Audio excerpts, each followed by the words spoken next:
Бишкектеги жогорку жайда окуган бир канча студент милиция тарабынан онлайн казино уюштурууга айыпталып кармалды.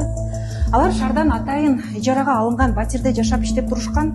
Телеграмдан башталган жазышуунун аягы жаш балдарды темир тоор артына кантип алып барып калды. Бул чыгарылышты айтып беребиз. Сиз Чекит медианы көрүп атасыз.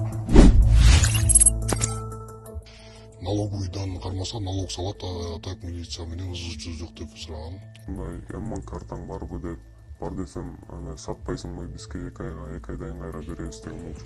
Сиз көрүп жаткан видеодо жашы 20-дан эми гана ашкан балдар шаардык милициянын убактылуу кармоочу жайына киргизилип жатат.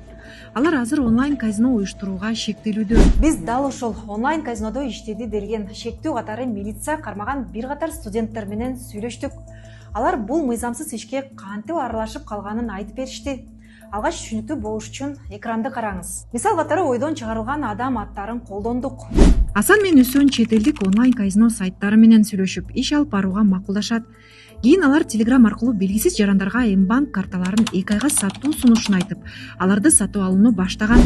Жеке маалыматы менен картасын кошо саткандардын бири Тилек, кийин алар менен иштешүүгө кызыга баштаган. Көп өтпөй ал дагы Асан менен Үсөнгө иштеп, адамдардын карталарын сатып алууга киришип, башка студенттерди да иштешүүгө тарткан. Алар чогулган карталарды белгисиз даректерге жеткирүү кызматы менен салып турушкан. Телеграмдан белгисиз адамдар ушундай Мбанк картаң барбы деп бар десем, аны сатпайсыңбы, бизге 2 айдан кайра беребиз деген болчу. Мен Мбанкымды сатып ийгем, картамды 5000 сомго.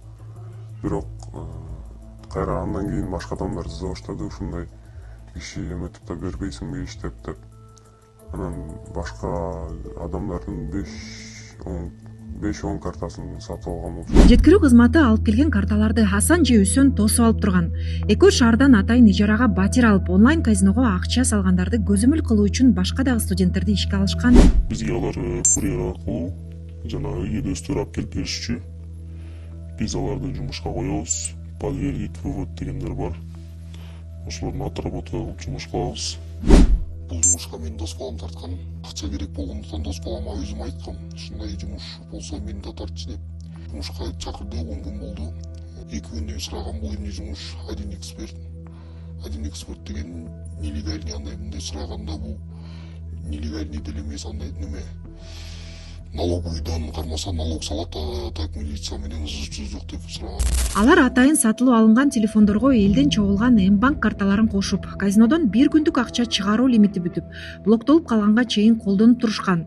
Алардын үстүнөн карагандар жумушта эч кандай кооптоонуунун кереги жок экендигин айтышкан. Мен жаңы жумушка орношуп атканда сурагам, неге басып кетет кармайт десем, көрбөй эле налоговыйга эле кызык, башка эч нерсе эстебейт.